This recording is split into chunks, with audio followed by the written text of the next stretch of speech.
Selamat datang di channel Alur Cerita Doeng. Kali ini Mimin akan melanjutkan part ketiga dari manhwa berjudul God Emperor Descent. Oke, langsung saja masuk ke ceritanya. Pendarahan yang MC kita derita telah berhasil dihentikan. Kemudian datang Huang Longxi dengan cucunya, yaitu Huang Yao Yao. Anda datang tepat waktu. Tolong periksa dan obati anakku. Dia baru saja muntah darah, ujar Yi Jifeng pada Huang Longxi yang baru datang. Tenang saja, aku akan memeriksa kondisi Tuan Muda. Yakinlah Patriark, aku tidak akan membiarkan Tuan Muda mengalami kecelakaan, ujar Huang Longxi sambil memeriksa keadaan MC kita. Apa? Bagaimana ini bisa terjadi? Ujar Huang Longxi yang panik setelah memeriksa keadaan MC kita. Huang, apa yang terjadi dengan anakku? Apa dia dalam bahaya? Tenanglah Patriark, Tuan Muda tidak berada dalam bahaya. Hanya saja Tuan Muda lahir dengan meridian tersumbat dan fisiknya yang tidak bisa dikembangkan. Yi Jifeng yang mendengarnya terkejut setengah mati. Apa? Meridian tersumbat sepenuhnya? Melihat Patriark yang begitu terkejut, membuat Huang langsung memberikan sebuah solusi. Jangan khawatir Patriark, aku ingat terdapat buku kuno yang menyebutkan jika dantian, lautan Qi dan meridian bela diri diblokir bisa dibuka dengan menggunakan darah kerajaan. Orang tua ini bukanlah orang sederhana, karena dokter biasa tidak akan tahu efek dari darah bangsawan. Tapi sayang sekali, segel dalam diriku sangatlah istimewa, bahkan darah dewa pun tidak bisa membuka segel itu, pikir MC setelah mendengar perkataan Huang Longxi. Kemudian Yi Haifeng yang mendengar perkataan Huang Longxi pun berkata dengan panik, saudaraku, bukankah kamu telah membuat janji pernikahan dengan keponakan? Karena keponakan tidak bisa berlatih sekarang, orang-orang itu pasti akan menggunakan segala cara untuk menghentikan pernikahan mereka. Dengan adanya aku di sini, mereka tidak akan bisa membatalkan pernikahan, ujar Yi Jifeng pada saudaranya. Dan dalam keadaan pasrah dari Yi Jifeng, tiba-tiba Huang Longxi berkata, Patriark, cucu perempuanku berumur 5 tahun. Jika tidak keberatan, aku bersedia membiarkannya di sisi Tuan Muda sebagai pelayan pribadinya. Ih, kambing. Berisik banget anjir. Oke, lanjut. Dan Huang, ini bukanlah sebuah permainan anak-anak. Tiba-tiba Yao berkata pada Yi Jifeng, Patriark, Anda adalah penyelamat hidup saya. Karena itulah Yao bersedia untuk mengikuti Tuan Muda. Kemudian Yao bersimpuh dan lanjut berujar, Yao bersedia untuk merawat Tuan Muda selama sisa hidupnya. Biarkan Yao untuk menjaganya Patriark. Pelayan pribadi ya? Apakah dia jenis pelayan yang dapat disimpan sampai tua nanti? Pikiran kita yang mesum ini setelah mendengar kata-kata dari Yao. Karena sikapmu yang begitu tegas, aku akan mengizinkannya, ujar Yi Jifeng pada Yao. Ngomong-ngomong, Tuan Muda baru lahir.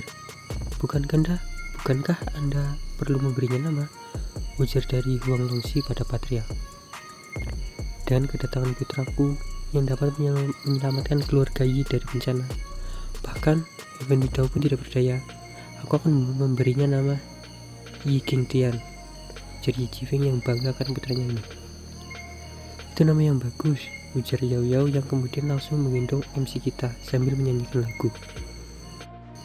Bukankah ini The Book of the Dao yang berasal dari duniaku? Kenapa bisa jadi nyanyian di sini? Pikir dari Yi Qingtian setelah mendengar nyanyian dari Yao. The Book of Dao by Laozi atau teks kuno Daois. Untuk lengkapnya bisa cari di Google. Ini aliran cahaya emas apa? Dan HP segel juga berkurang 1. Mencari Qingtian yang terkejut saat masuk ke dalam lautan Qi-nya. Master, kamu sangat beruntung bertemu dengan seorang cendekiawan alami, ujar sistem yang melihat MC kita terkejut setelah melihat aliran cahaya emas tadi. Apa itu cendekiawan alami? 9 segel ini sangat sesuai dengan deskripsi dari 9 buku surgawi. Untuk bisa membukanya, Anda perlu menemukan 9 cendekiawan yang menghasilkan cahaya misterius seperti ini dalam tubuhmu, ujar sistem menjawab kebingungan MC kita. Aku sekarang mengerti bahwa hanya yang terlahir untuk dapat membaca cahaya misterius, dan ini dapat membuka segelnya, pikir dari Yi Qingdian. Meski hanya berkurang 1 dari jumlah darah segelnya, namun aku hanya butuh 18 tahun untuk membuka cincin segel pertama. Tunggu saja kau, Venidau, aku akan membunuhmu tepat di altar milikmu itu, lanjut Yi Qingdian. Kemudian di sisi lain terlihat sebuah cahaya ilahi di langit yang terbang menuju 4 keluarga besar, dan juga 4 anak perempuan lahir dari masing-masing 4 keluarga besar itu. Dipastikan juga mereka akan mendapat seni bela diri yang langka. 4 keluarga besar itu adalah keluarga Li, istana keluarga timur, keluarga Yue, dan keluarga Wu. Kemudian cerita beralih pada 4 orang yang diduga adalah patriark dari masing-masing keluarga tadi. Visi yang menguntungkan telah tiba. Waktu kebangkitan 4 keluarga besar kita telah tiba. Yi Jifeng, memangnya kenapa jika kekuatanmu berada dalam puncak alam kaisar perang? Ujar seseorang bernama Zhan dari keluarga timur. Putranya cacat, dan putri dari 4 keluarga besar kami memiliki seni bela diri yang langka. Dengan pernikahan ini tidak dapat mengubah nasib keluarga. Dan 18 tahun kemudian, saat kebangkitannya putri Yi Jifeng, kita akan mempermalukan mereka, saut 3 orang lainnya. 18 tahun sudah cukup bagi kita untuk mengembangkan kekuatan elit, dan di saat itu, apa yang bisa keluarga Yi gunakan untuk melawan kita? Ujar Zhan dari keluarga timur. Singkat cerita, 18 tahun berlalu. Terlihat Yao Yao dan Yi Qingdian sendiri sudah berumur 18 tahun. Di bawah pohon yang rindang, MC kita tiduran di atas paha Yao Yao. Yao Yao, aku hampir mati kehabisan nafas karena senjata mematikan, ujar Yi Qingdian pada Yao Yao. Di mana senjata mematikan itu? Itu ada di sini, ujar MC kita yang menunjuk Boba Yao Yao. Udah gak diraguin lagi, MC kita ini mesum ya guys ya. Oke, lanjut. Tuan muda, kamu mengejekku lagi.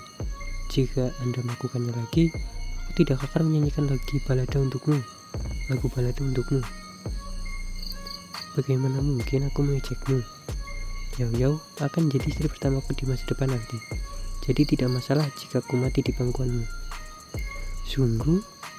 Tentu saja, aku selalu menepati setiap perkataanku. Tapi Yao Yao hanyalah pelayan dan tidak layak untuk Anda, ujar Yao Yao yang merasa ketidakpantasan dirinya menjadi istri MC kita yang mesum. Ya, gitulah. Bodoh sekali, siapa yang mengatakan kamu adalah pelayan? Kamu adalah istri pertamaku. Di masa depan, kamu akan jadi ibu dari anak-anak kita, ujar MC kita pada Yao Yao. Aku sudah bersama Yao Yao selama 18 tahun, dan dia menyanyikan lagu dari buku surga milikku. Dan jumlah HP segel yang tersisa hanya 98. Tidak butuh lama bagiku untuk membuka segel ini. Dan dalam 18 tahun terakhir, selain memecahkan segel pertama, aku juga menanam pohon willow dewa, menetaskan seekor divine bird, membesarkan anjing dewa growling dari keturunan anjing growling. Dia juga dapat berubah menjadi bentuk manusia, pikir Yi Qingdian. Kemudian anjing growling datang dan berbicara pada MC kita. Tuan, saya memiliki hal mendesak untuk dilaporkan pada Anda. Hal mendesak apa? Raja Iblis yang Anda besarkan dengan darah dewa monyet telah diketahui ayah Anda. Dan saat ini ayah Anda sedang dalam perjalanan untuk mendapatkan darahnya agar dapat menyembuhkan meridian Anda. Ayah benar-benar orang yang gigih. Sepertinya aku harus ke sana sebelum ada masalah terjadi. Jinpeng, ayo kita pergi ke sana. Singkat cerita, adegan berpindah di sebuah hutan lebat di suatu tempat di mana ayah MC kita dan pasukannya berada. Patriark, kami menemukan Raja Iblis itu berada di dekat sini, ujar seseorang pada Yi Jifeng, ayah MC kita. Bagus sekali. Semangat semuanya. Kita harus mendapatkan darah raja itu untuk kesembuhan anakku.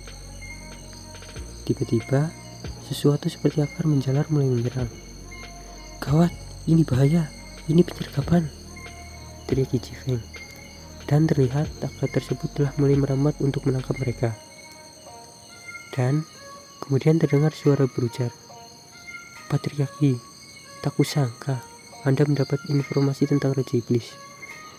Tapi sayangnya itu akan menjadi milik kami dan kalian akan mati." Ternyata itu adalah suara dari Liu Feng dari sekte pedang King Cheng, dan orang di sebelahnya adalah penatua Deadwood yang juga berasal dari sekte pedang King Cheng.